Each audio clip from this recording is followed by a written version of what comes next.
Hello viewers, welcome back to my channel Misty's easy cooking. आज का recipe है आलू के पराठे।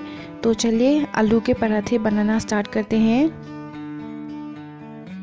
सबसे पहले मैंने लिया एक बॉल में मैंने 2 कप आटा लिया है, यानी कि व्हीट फ्लोर। और इसमें हम थोड़ा थोड़ा सा पानी डाल के आटा को गूंद लेते हैं।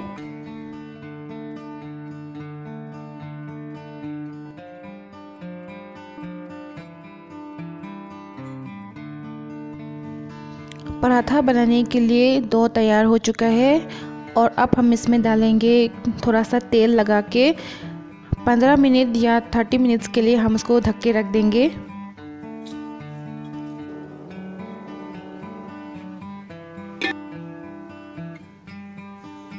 मैंने 3 उबले हुए आलू लिया है। आलू को हम मैश कर लेंगे।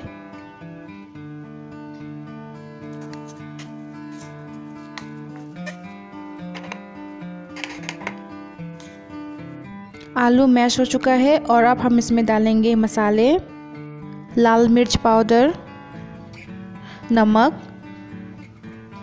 थोड़ा सा हल्दी पाउडर, आमचूर पाउडर, धनिया पाउडर, कटे हुए हरे मिर्च, अदरक का पेस्ट, कटे हुए हरे धनिया। सारे मसाले को अच्छे से हम मिक्स कर लेते हैं।